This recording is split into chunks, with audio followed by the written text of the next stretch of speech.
Hi, thank you for joining us at Inc. My name is Rhea Greif, and I'm here with you today, as I am every week, to help build the most important brand in your life, which is you. And when we talk about building, we use tools, and the same goes for building our brand. These wellness tools will help elevate your emotional intelligence and help to lead you in a more positive, successful direction in life and in business. Some of these tools you will find valuable today, and some you will tuck away into your lanyard bag for the next event. This week's tool is flair, and why flair, which may seem superficial, is a must-have for success in life and business, and how to fashion some flair is what I will style you with once I show you that this is a great tool for your brand. There are no real scholarly books on flair. The reason could be that flair is not an essential for life, that we don't need flair, flair is unnecessary, so whatever. Au contraire, dear listeners. In fact, the opposite is the case. One of my best supports of this is via anecdotal evidence, but this story is so powerful, and the legacy that it is leaving has its impact globally even today and into the foreseeable future. I am referring to Disney Studios. The book, The Art and Flair of Mary Blair, An Appreciation by John Canemaker and beautifully illustrated by Mary Blair herself, tells the story of how Mary Blair and her flair dominated design at the Walt Disney Studios with a joyful creativity and exuberant color palette that stamped the look of many classic Disney animated features, including Cinderella, Peter Pan, Dumbo, Fantasia, Alice in Wonderland. She was Walt's favorite artist, and she was amazingly prolific. Over the course of her almost 30 years with Disney, she enlivened and influenced the not-so-small worlds of film, print, theme parks, architectural decor, and advertising. Her art represented and communicated pure pleasure to the viewer. Mary Blair's personal flair was at one with the imagery that flowed effortlessly and continually from her brush, and Walt Disney himself loved her art and championed it at the studio. The two shared many sensibilities, including a childlike fondness for playfulness in imagery. To say that this example of flair shaped modern society is not an overstatement, but a truth and an inspiration that flair truly does matter. But let's think about it from a linguistic standpoint. The book, Words Can Change Your Brain by Andrew Newberg and Mark Robert Waldman demonstrates through brain imagery with an fMRI scanner that when we use words like flair to describe things, that not only are these things seen as uplifting, aesthetically pleasing, even denoting that we are taking things to the next level, but also we see actual changes in brain imagery providing enhancement in a person's sense of well-being, lifetime satisfaction, and a more optimistic attitude toward life. But even more so, flair gives you an edge in life. There are tons of books about writing with flair. Why? Because those are the writers that get the jobs. Books about cooking with flair. These are the people that get the shows. Those are the recipes we are inspired to try. Designing your home with flair. Those who possess this particular flair are hired to decorate a person's home and do it for a living. So where do you find your flair? Well, you could order a box of Office Space Flair, which is a book that comes with buttons to express your flair like the scene in the film by the same name. And yes, I'm serious, this book and kit exists. And of course, you can find the link to the books as well as any of our podcasts connecting with us on socials and behind-the-scenes videos and exclusive photography on our website at tworogues.com, or right here on this station you are listening to, NPR member station 90.5 FM WCBE. And there are books to help lead you through the process, like Breaking the Habit of Being Yourself by Joe Dispenza, which uses the fields of quantum physics, neuroscience, brain chemistry, biology, and genetics to show you what is truly possible. Or you can do what the aforementioned Mary Blair did, who knew that she wanted to do was to make art. Her parents worked hard to provide her with paper and paints, and Mary worked hard to enter contests and earn a spot at a school for the arts. She even had to work hard to find her place at Walt Disney Studios. And when she joined him on a trip to South America, Mary had never seen such color. She collected that color and used it in her concept art for Cinderella, Alice in Wonderland, Peter Pan, and even It's a Small World attraction at Disneyland. This beautifully illustrates Mary's story and what can be yours in all its inspiring flair. For me, it's about camaraderie. My whole life is like, if something's going on, nothing ever preceded fun. I always put my friends and fun and the business ahead of everything. And that is a quote by Richard Morgan Fleer, who just this week published his autobiography titled Second Nature and is known for his over-the-top professional wrestling persona, Ric Flair, and today is a WWE legend. The book was met with a lawsuit by his wife's ex-husband, who filed a defamation claim in regards to the book, characterizing him as sterile and a drug addict. Mr. and Mrs. Flair have not yet made a statement about this allegation. Like the Disney greats we mentioned earlier in the program here on U Inc., Suzanne Cotton is one of those individuals whose flair has made a prodigious impact on the brand that she is a part of, the Columbus College of Art and Design. Even more so, she is the fashion show director of inarguably one of the most prestigious art schools in the nation, and her impact can also be felt amongst the designers and the designs of her student protégés. Suzanne Cotton is the chair of fashion design at Columbus College of Art and Design. She earned her BFA in fashion design from the Parsons School for Design in New York City and Paris, France, and has extensive experience in the garment industry. Ms. Cotton became the design director for Belle Point, representing Macy's, Saks Fifth Avenue, and other retailers across North America. And for the past 13 years, Ms. Cotton has been a full-time faculty member at CCAD and teaches pattern making, fashion construction, fashion illustration, in addition to the senior thesis class collection. In 2015, she was the recipient of the CCAD Teaching Excellence Award. She also serves on the board of Fashion Week Columbus.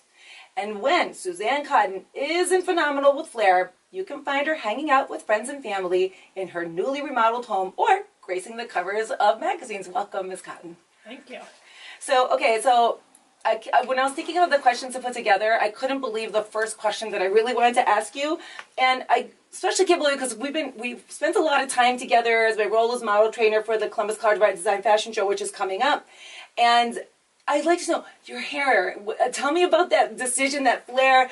Tell us an effort, like how that came about, so maybe people can get a sense of how flair happens organically and how you came with this decision, and describe what it is that I'm talking about because they can't see it. Oh, sure, yeah. My hair's dark in the back and blonde in the front.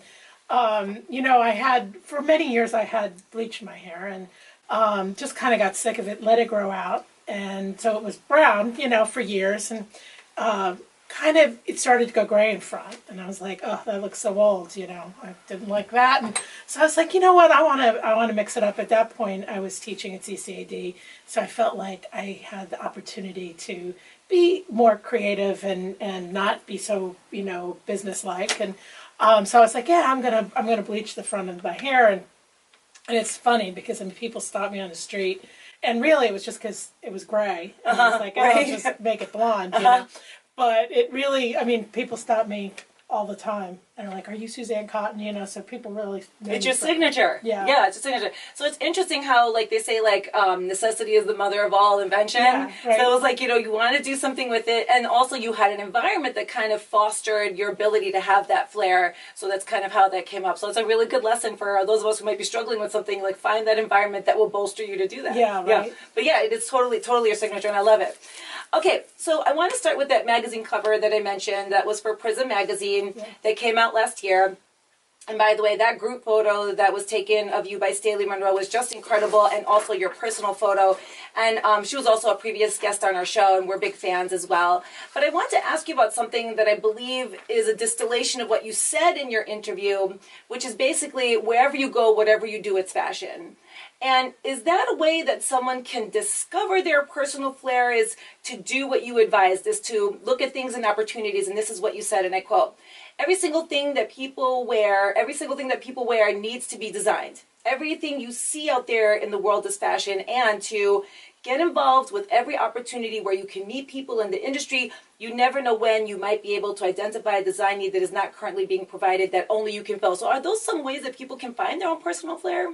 I think, I think you always need to, kind of look for the new thing, or, what's something that brings you joy, I guess, and if it's fashion for some people, or, you mentioned home, and I think it's finding the thing that will bring you joy, and especially in what you wear and what you look like and what you present to the world. You know, it's different for everybody, but I think if you have something that is special to you, maybe has a meaning to you.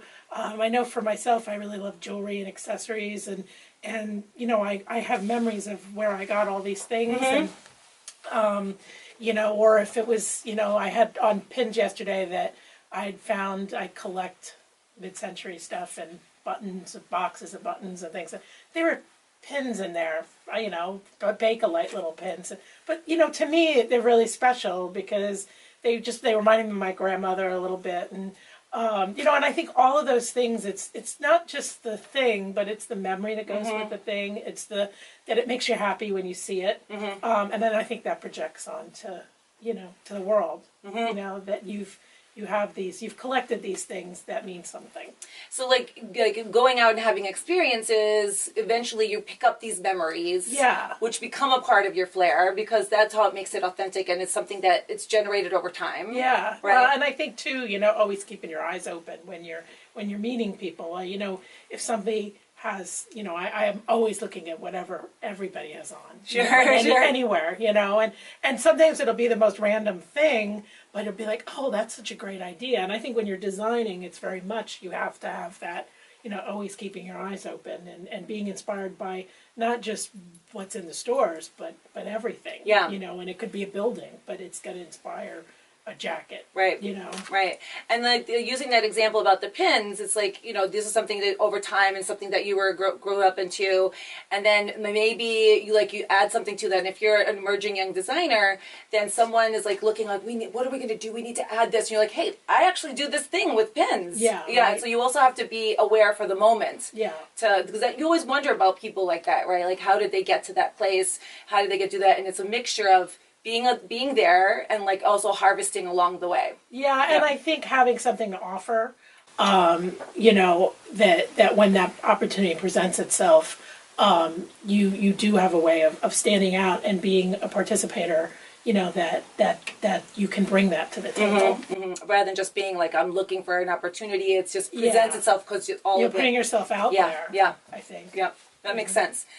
Okay, so it also makes me wonder, as a counterpoint to that previous sentiment that we talked about. So, you know, is really these days, is everything actually fashion and designed? And aren't we seeing things that have become the glut of low-end markets that lack any flair for design, lack of flair for textiles, and lack of flair for tailoring, since, you know, you have that, you know, background in tailoring and textiles and things like that. So is everything we're seeing right now fashion design? I mean, you know, technically everything has been designed. Sure. You know, because somebody had to sit down and draw it out and, you know, spec it out, whatever. But, you know, certainly, yeah, but I think we're kind of moving away from that mass market, you know, fast fashion. I see a big backlash to that, especially with my students. You know, that people want something more special. Again, boutique shopping's becoming, you know, in the past, you know, 5 to 10 years has really become much more important again. People don't want to look like everybody else. So there is that opportunity there for people who can create something. But I do think a lot of businesses are struggling because they're stuck in that cycle of basics and not making something with any flair. Yeah, and that, you know, when you said fast fashion, that was like my next question. So it's like we're right on it. So that was the add-on I was going to say. You know, this glut also has this impact on our environment, what we call fast fashion, and then of course the criticisms of the fast fashion industry include the negative environmental impact, the water pollution, the toxic chemicals, the increasing levels of textile waste, and so. You know, you talked about that it used to be a part of our culture to have this kind of flamboyantness and like fickle, but currently, you know, we see people who are pushing into being more eco-friendly. So are you also taking that role as a mentor to all these designers? Are you pushing for some of those kind of eco-friendly considerations, like, you know, Stella McCartney, or like here locally, Celeste Melvar Stewart, who does it here. She's like a fabric farmer, and her alpaca wool comes locally. And like one of her things is called Gandalf. One of her alpacas is called Gandalf. Are you a part of that movement? Oh, for sure. You know, Celeste teaches for us now. Oh, great! Really great. That's wonderful. She's such a good person too. I love her. Yeah. And you know, I think bringing that idea up to the students. I mean, certainly it's something that they've presented to me, I think, quite a few years ago. And, I went to school, no one ever mentioned, what it was like in the factories. Or I remember the first time going to a factory and being like, oh my God, what's going on here? And so I do think that kind of opening students' eyes to it. I taught a eco-design class a few years ago. And took a group down to Ecuador to research fair trade. And I think it's important for people to, for students especially, to see, who's doing the making. What are their lives like? Along with the resources. And certainly our students are, incredibly aware and really, researching how to repurpose and recycle. I know in our fashion show this year, one of our students is really doing a repurposed line. So every year we have people who are really focused in on that, and we have certainly alumni who have made that their lives. So this flair now for eco design is coming out of like people having that awareness, and then you also supporting it. Yeah. And then I think in general, these shifts kind of happen, but it's good to know that there are champions of that like you out there. Well, sure, and I think it's important, as a instructor, open students' eyes to it. They're the ones that are going to be making the change. Right. So we're slowly moving, to try to make things better. But they're the ones that are in the position that they're going to be in these jobs. Right. That they're going to be making these decisions, and so they are really going to be the change agents. Yeah, and then like all the designers are abandoning fur. Yeah. So all these things, they need to be change agents, or what their flair is not going to be something that the market's going to be looking for. Right. For sure. So speaking of mentees, in an article you wrote for the Columbus Underground last year for the Columbus Makes Art series, you highlighted, her last name is Zhang, and the first name I can't pronounce. I don't know if we... Echo. Echo is her design name. Her design name. Okay, we'll go with Echo. And her conceptual knitwear. No doubt one of the reasons that you yourself started as a knitwear designer, and of course because she also won the Outstanding Senior Award. So your article opens up about Echo's designs, that she, the designer, grew up in China, and I quote, in a family that is rich, in a family with a rich tradition of knitting. Her mother knit, her grandmother knit, and at an early age she learned how to knit too. Do you think flair is something akin to the earlier the student, the greater the master, for those listening who want to bolster their children to help them find their unique flair? And in your experiences with young emerging designers, how big of a role does that play in the family? Well, I think it does. I see that a lot. I know in my own case, my grandmother was very creative. My great-grandmother was an artist. Actually owned a passementerie store, so like a button and trim store in New York at the turn of the century. And, so I grew up with my grandmother teaching me how to crochet when I was 4 or 5. She had the box of buttons, and being around all of that. And, I think was very important to me growing up and being creative. My mother always encouraged. She herself wasn't artistic, but she saw that I could draw and got me, oil painting classes. Like Blair that we talked about. Yeah, and I think it's really important that, there's so many different avenues of being creative, but it's so important to encourage the young child, because I think that gives them the sense of that they do have something special to offer, right? And they can be an individual, and it's not just sports. There's so many creative outlets, and it's finding what that child is talented at, and supporting it, encouraging it. Right. We had a guest here, Joni Kalem, who uses music to teach teachers how to be aware of sensory. Children who have sensory issues, and she tells a story where she had a piano that she had her eye on that she saved $5 for to go to an auction, and some guy almost out auctioned her, and she said it was a terrible piano, but her parents finally went with it. And then I think that's really the answer, is like when you see your child have a propensity for something, don't say no. Just give them the tools and then let them run with it. And like you said, it's not going to be doctor, lawyer, football player. People need artists. Yeah. People need people with flair, right? Yeah. I went to see John Waters last night. Oh, this is great. He was saying, that his parents were very conservative, but they saw him in his crazy movies, and they gave him the money to do it. And although they would have preferred him to do something very traditional, they encouraged him, and that's it really made a difference. Wow. You know. So I saw the exhibit. He spoke last night. Yeah. I'm sure it was amazing. It was great. Yeah, I'm sure. That's a great example too. Just as, like, even though his parents weren't living that lifestyle, they saw it and they said, okay, we don't. They went along with it. You know, that was his world. That's great. Okay, so Suzanne, after all this time that you've been steeped in this industry, you still have a flair for designing, having recreating the winning designs for Highball for their 10th anniversary in 2017. That seemed like it was a huge undertaking, by the way. Those were very complicated designs. And also designing the dress for CCAD Fashion Show's MC Karina Nova this past year. How does one, and you yourself, and just in general, keep their sense of flair fresh and still enjoy it?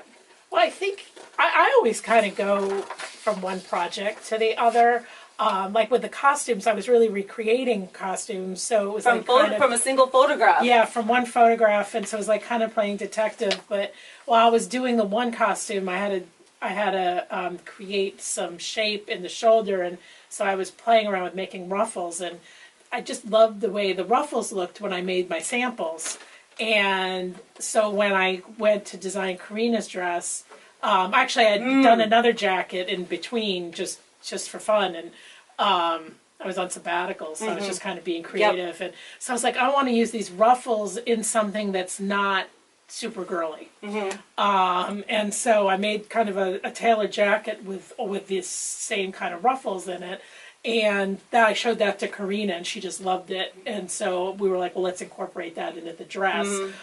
So I find very much that it's kind of like a path, that once you're on your design path, it's like one thing leads to the next, and you just kind of have to follow it.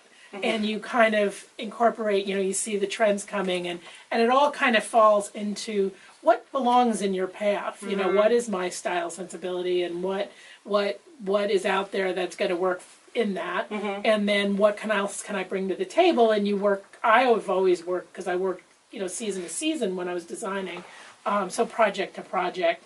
And so a little bit of the last project comes into the next little project, and so it all kind of does have a flow to it, and I think builds your brand because they all relate to each other. Right, and you hear people say it all the time when you go to a museum, and they're like, oh, I could do that. Yeah, but there's a whole body of work here. There's a story here. Same thing with the design. There's a whole story here. So, like, how do you keep it fresh for yourself? Or is it, if you have found your actual unique flair that was, that your parents helped you create, that you don't need to refresh it. It's just something that you love doing. No, I think you always need to refresh it. Okay. And I think it's in everything. It's everywhere. I love to travel, especially to, kind of more remote places, see craft. And so that's very inspiring to me. The color, I went through the Mexican Yucatan, the ladies, the embroidery, and the color, and the shapes and patterns, and I think that I've been working on kind of a repurposed a jacket using embroidery, and that's the jacket you were talking about. No, this is a new project actually I've been working on, and kind of picking up some of those Mayan shapes that I saw on my trip, and the colors that they used in their embroideries, but then incorporating it more into my style. So I think it's always refreshing your kind of your toolkit, kind of. You've got your pieces, that you're always going to have, and certain things that are part of what your look is. But I think it's always looking for something new to bring in here, and slowly it evolves. So probably what I designed, 25 years ago, if you saw that and you saw what I did today, probably have no relation. But if you see, but it's a flow, and I think that's again, and you're kind of going down a path. And I like that. I think of it as an evolution. Yeah. Always adding some elements, not staying stuck in a certain formula. So you mentioned you're creating this jacket. I'm curious, are you going to be wearing it for this upcoming fashion show? And tell us what we can expect to see. We already know there's not going to be a children's clothing line, and so sad because it was so cute seeing Lula walk down the aisle this year. But tell us what we can look for, and tell us about ticket sales and things like that, because this will be airing on March 30th, and I know the show's coming up. Yeah, probably not going to wear that jacket because it's a little more. It's a little more. I don't know what I'm going to wear actually. But yeah, we've got a really good show this year. we've got 18 designers, and they're doing a little bit of everything. Like I said, we have our Twee who repurposed, some really interesting things that she's reused and kind of brought together. We have a transgender line that Alex has worked on that's really amazing. And she did some knits too.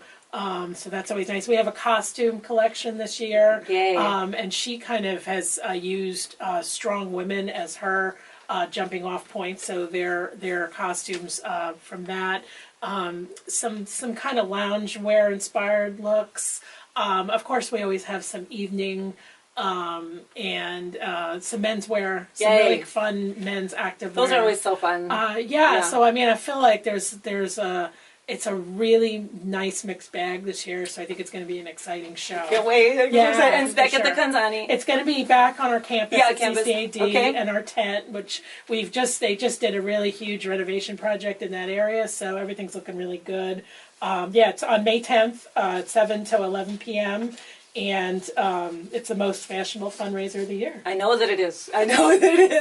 Because we're a part of it. Right. And where can they go if they want to get tickets, a URL, and things like that? Yeah, so it's at ccad.edu/fashion. Is that hyphen show? Is this little... Yeah, that's a hyphen. Yep. Sorry. So just say the URL over. So ccad.edu/fashion show is the... and it's on the website. So you can also just go on to ccad.edu and search fashion show. Okay. How's that? And it's a blast, and I'm sure we're gonna do a great job. You're gonna do a great job. The young people are gonna do a great job. Okay, final question. I found on one of your profiles that you used to be the owner and designer of a fashion boutique in downtown Lancaster, Pennsylvania for a couple of years called State of Confusion. The name in and of itself, of course, has a lot of flourish. And I found this article had all these pictures. I died. And I can't even begin to do it justice. The link to the article for people, if people want to see the photographs, people can go to tworogues.com or wcb.org. But do you still have any of those old t-shirts? You know, I don't. I wish I did. Are you willing to part with any of them? No, it's we had my sister has a few, but I know I'm really bummed. Yeah, I'm really bummed that I somehow didn't keep any of that. Have your sister let you borrow one for the show? I have some jewelry. I have a chicken bone necklace I made when I was nice. That I wear every once in a while. It was amazing. Yeah, it was. It was fun. We did it right out of high school. Punk rock was really hot, and so I didn't want to go to school right away, and I'd kind of built up a reputation at high school as I was voted the most outrageous in high school. And, I saw the hair. I had crazy hair back then too. So And there's a half a dozen of you, and you guys. There was an old peanut stand. It was an old peanut shop, and it was like literally That's unreal. Like 7 feet wide and like 40 feet long. And we got this old mannequin from the 50s, and we called her Rocks, and she had a mohawk, and I designed all the business cards. Yeah, I saw the flyers too. Yeah, and it was a lot of fun, and we did it for 2 years, and had a blast. I'm sure. But I realized how hard it was, to really make a living from doing that, and that's when I decided to go to school. Go back to school. Yeah. Okay, great. Well, thank you so much for sharing your flair with us, and we look forward to seeing everything at the CCAD Fashion Show. Awesome. Thank you so much. Thank you for having me. This is fun.